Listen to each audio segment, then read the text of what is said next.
ఉన్నప్పుడు 32 జిల్లా పరిషత్లు ఉంటే 32 మనమే గెలిచినాం. 143 మున్సిపాలిటీలు ఉంటే 136 మున్సిపాలిటీలు గెలిచినాం. జెడ్పీటీసీలు దగ్గర 450 దాకా గెలిచినాం. మండలాలు దగ్గర 430 దాకా గెలిచినాం. 520 చిల్లర మండలాలు ఉండే అప్పుడు కొద్దిగా పెరిగినాయి ఇప్పుడు. అట్లాగే గ్రామ పంచాయతీలు 12,000 ఉంటే దగ్గర 9,000 మనమే గెలిచినాం. కేవలం అక్కడనో ఇక్కడనో వాళ్ళు ఒక 15-20% గెలిచిరు, కానీ మనం గెలిచినట్టు 30%, 40%, 50-60% వాళ్ళు ఎక్కడ కూడా గెలవలేదు. 2 ఏళ్లు తిరగకుండానే ప్రభుత్వానికి ఈ పరిస్థితి వచ్చింది. మరి పెద్దల ఆత్మవిమర్శ చేసుకోవాలి కాంగ్రెస్ వాళ్ళు.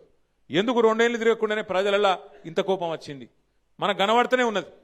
యూరియా బస్తాల కోసం తనలాడుడే, కరెంటు కోసం ఆగం, ఏ పథకం కూడా చక్కగా అమలు అయితలేదు. రైతు రుణమాఫీ అన్నారు, 2 లక్షలు అన్నారు, ఎక్కడ కూడా చారణకు మించి చక్కగా జరగలే. అట్లాగే రైతు బంధు పెంచుతామన్నారు, 10,000 కేసీఆర్ ఇస్తే మేము 15,000 అన్నారు, ఇలా అది కూడా చక్కగా ఇయ్యలేదు, 2 సార్లు ఎగ్గొట్టిండ్రు. ముసలోళ్ళకు పెన్షన్ పెంచుతామని చెప్పి ఆశ పెట్టి 2,000 4,000 చేస్తామని ఆశ పెట్టి ఆ 2,000 కూడా 2 నెలలు ఎగ్గొట్టింది ఈ ప్రభుత్వం. 2 ఏళ్ళు అయినా కూడా 100 రోజుల్లో చేస్తామని చెప్పి 800 రోజులు అయినా కూడా అవి కూడా చేయలే. మహిళలకు మోసం చేసిండ్రు, నెలకు 2 బంగారం అన్నారు, అవి కూడా ఇయ్యలే. ఇవన్నీ చేయబట్టి ఇలా ప్రజలల్లా విపరీతమైన కోపం ఉన్నది. కానీ మనం బాధపడవలసిన అంశం కానీ భయపడవలసిన అవసరం కానీ ఎంత మాత్రం లేదు. ఇప్పటికే దగ్గర ఆటాన గవర్నమెంట్ అయిపోయింది. ఎందుకంటే ఆఖరి 6 నెలలు 9 నెలలు ఏమి ఉండదు, ఎలక్షనే తప్ప ఏం లేదు. 2 ఏళ్ళు అయిపోయింది, చూస్తుంటేనే 2 ఏళ్ళు ఒడిచిపోయింది. ఇక మిగిలేది ఇంకొక 2 ఏళ్ళే ఉన్నది, ఇంకా తర్వాత ఎలక్షన్ వస్తుంది పక్కా.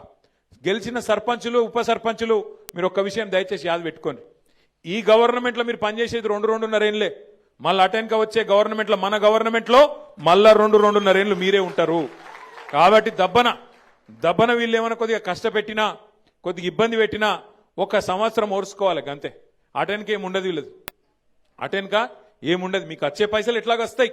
గ్రామ పంచాయతీకి రావాల్సిన డబ్బులు కేంద్ర ప్రభుత్వం నుంచి రాష్ట్ర ప్రభుత్వం నుంచి మీ హక్కుగా రావాల్సిన పైసలు, ఫైనాన్స్ కమిషన్ ద్వారా రావాల్సిన పైసలు ఎవడు ఆపలేడు. ఆది శ్రీనివాస్ నరేంద్ర మోడీ కూడా ఆపలేడు. ఎందుకంటే అది రాజ్యాంగం, అంబేద్కర్ రాసిన రాజ్యాంగం ఆధారంగా మీకు రావాల్సిన పైసలు బరాబర్ వస్తాయి. ఏమైనా అయ్యా కూడా ఆపలేడు.